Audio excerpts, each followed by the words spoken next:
Alright, for today's critical thought, this is going to be my second part on our discussion on high-level UI design. If I did my job right, there should be a little card popping up in the corner there that will link back to that previous point. But UI, or user interface design, is one of the most underrated and underappreciated aspects of game development. Yet it is one of the most important aspects in terms of making your game accessible to new players and just frankly making it playable. In the last part, we talked about what UI design means for the actual game screen. Your panes, health bars, inventories, and stuff like that. But for today, we're going to talk about control schemes. What it means to play a video game with a keyboard and mouse, a Wii U tablet, a 360 controller, and many, many more. But control scheme design, along with programming your game, is when things, in my opinion, begin to basically take shape or get real. This is when it's no longer about you planning these ideas out in your head, but you're starting to think, okay, how is someone actually going to play my video game? And how is it going to get built in the first place? But control schemes, as we said before in previous critical thoughts, there are many different subtopics we can explore. But the first thing that's always important is basically nailing down your primary and your secondary actions.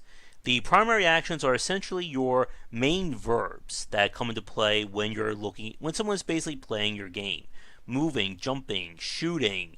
If it's a strategy game, performing taxing or taxing your people, stuff along those lines. But the primary actions are always going to be assigned to keys that are easily within reach. And in a previous discussion, we talked about the idea of essentially the neutral position, or how you hold your controller. Now, when I'm holding my 360 controller, I'm going to see if I can angle this just right, you can see that my index fingers are on the triggers, left thumb's on the left thumbstick, and my right thumb is basically operating the 4 buttons here. Now, what that means is the primary actions that you want someone to play, if that is the neutral position of how your control scheme is going to be laid out, or your gamepad, you want to tie them to that position.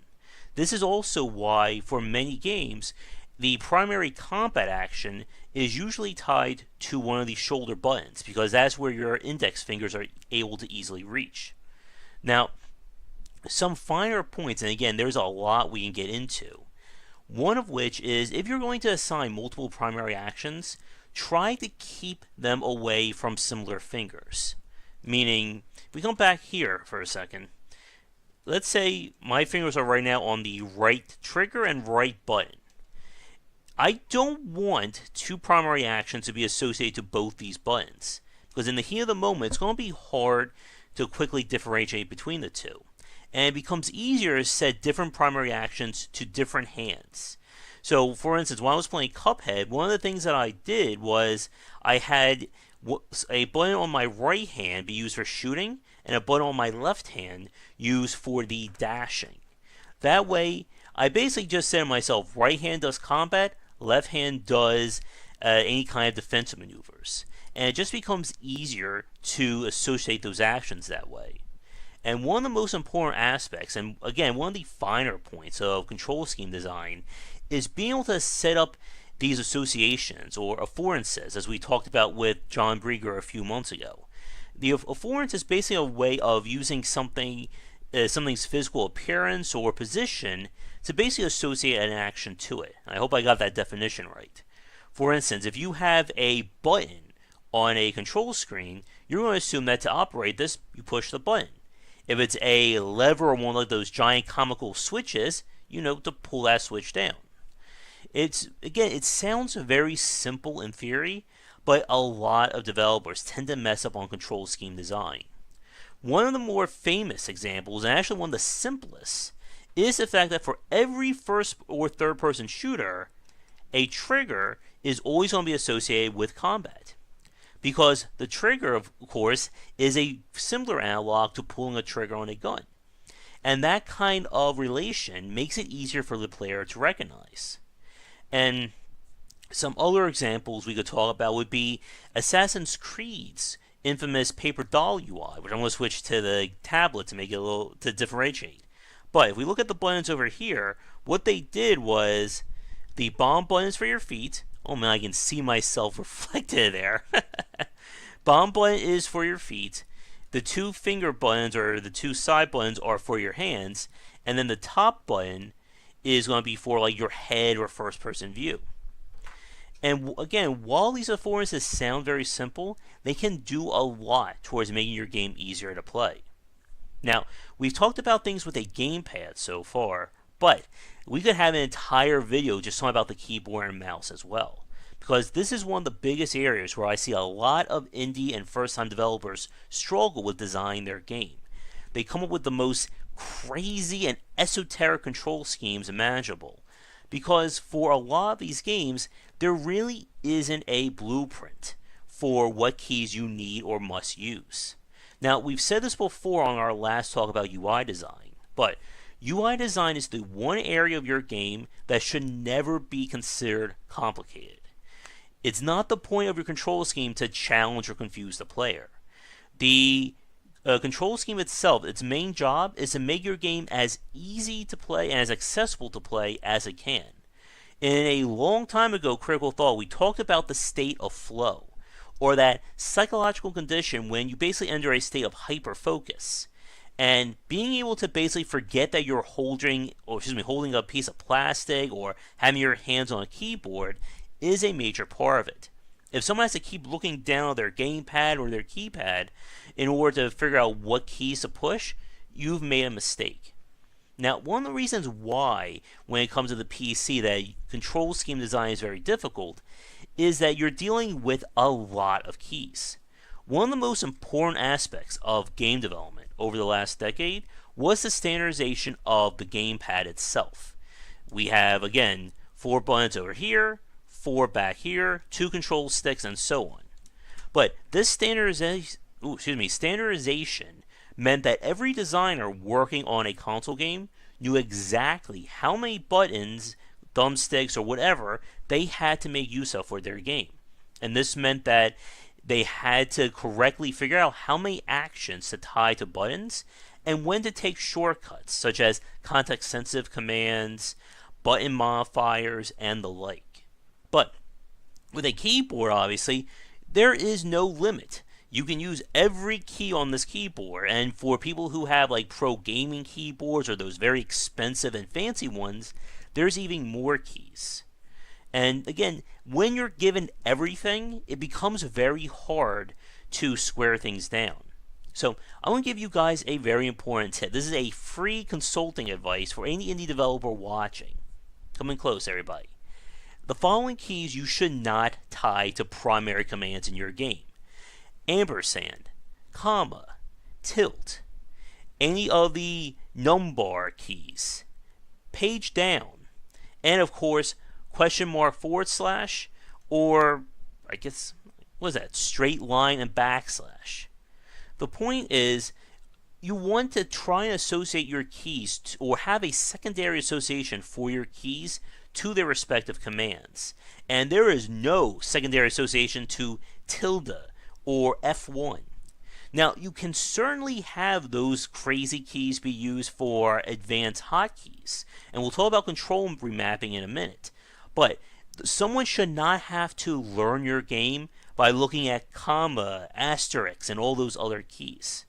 Another thing you want to pay attention to is, again, that neutral position. For instance, when I'm playing an ARPG like Grim Dawn, I have, of course, all my skills tied to the numbers, 1 through 0. What that means is my left hand is going to be near those keys predominantly almost like 99% of the time. So any hotkeys that are critical to play in the game have to be set up near those keys. If I'm playing a first-person shooter and I'm using WSAD for movement, then we have to use keys near those keys for that. But you want to be careful with how you position your keys. While you want them to be close enough to each other that the player can quickly shift their hand, you have to be really careful when you're placing primary or important actions close to each other. For instance, if we're playing a stealth game, don't put the throw the grenade button next to the tiptoe button. That's just asking for trouble. Now, When it comes to, again, to this neutral position, another major no-no you want to avoid is having the player have to keep shifting their hands. The hallmark of a great UI or a great control scheme is that wherever I keep my hands in when I start playing, that is where it's going to stay. I don't need to shift my hands to multiple spots on the keyboard to hit different commands. In some cases, no matter how great the game is, depending upon the number of actions, you may not have a choice in the matter, but you want to try and avoid that the best you can. For instance, when I'm playing Dark Souls, when things get crazy during a boss fight, I kind of have to shift my right hand up to here so that I'm moving the analog stick with this while still attacking while my left hand is moving. And that's because I find the lock-on doesn't help me. So I get into that very crazy position when I'm trying to play the game.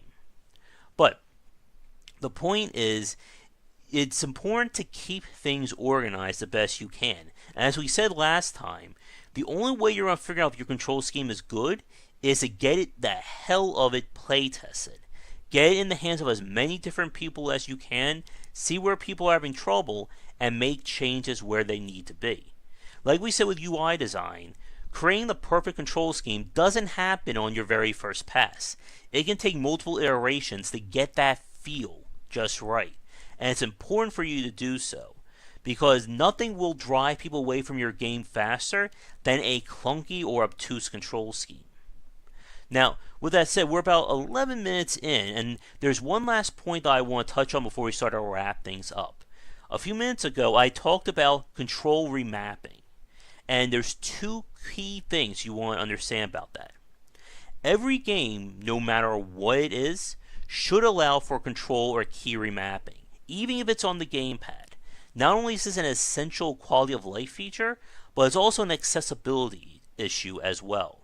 You want to give the player freedom to change things around, because no matter how great you design your control scheme, there is still that possibility that someone may find things more comfortable for them.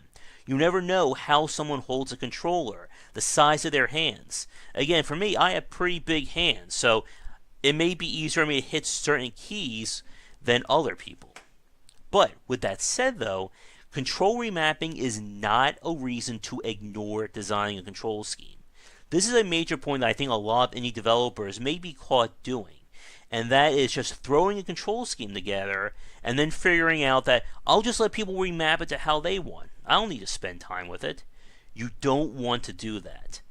The less someone has to spend fiddling around with the options and decisions along that, the better. Because at the end of the day, you should be the best person to figure out how your game should be played. And it is very bad to basically throw your hands up and say, let the player figure it out. Because if you're not able to think about that, it means you're not thinking about what it means to play your video game. And this is yet one of the many, many hidden or otherwise underutilized skills involving game development.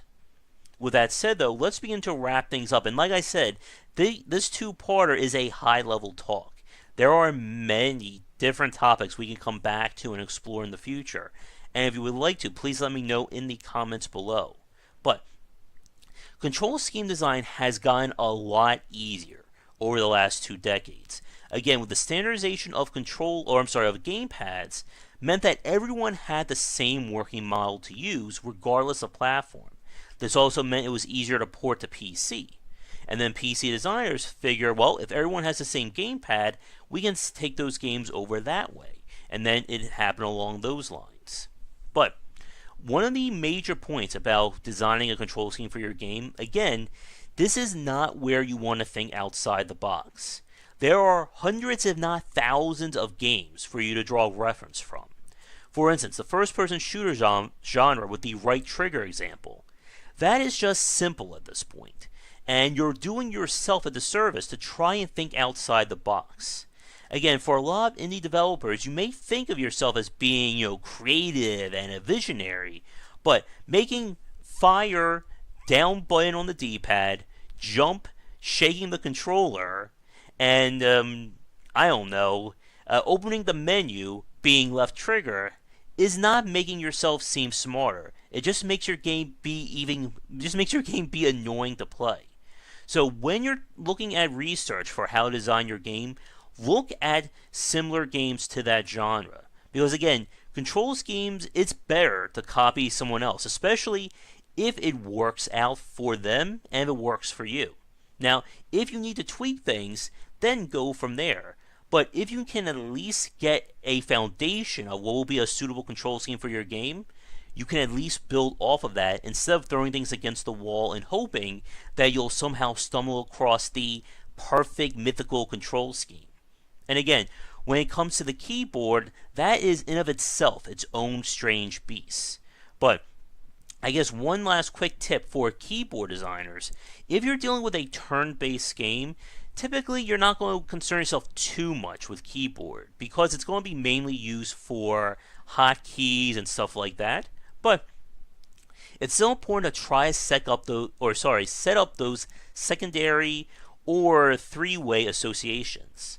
Such as, again, like one we talked about was in StarCraft or StarCraft 2, when they set all the hotkey commands for the various units down here queued to their position on the keyboard. So again, it was like QWER is the top row of hotkeys, ASDF is the middle, ZXCV is the bottom. Because anytime you can use afforances or multiple associations, it will make your game easier to learn. And one last quick one that I think is another underappreciated or not really well recognized is that in fighting games, the degree or severity of your attacks goes from low to high based on the position on the gamepad. So you have like A and X are like the light attacks, Y and B are the medium, and then your shoulder buttons are your heavy attacks. For those of you watching this, be it designers or consumers, can you think of other really useful afforances or associations that made a video game easier to learn?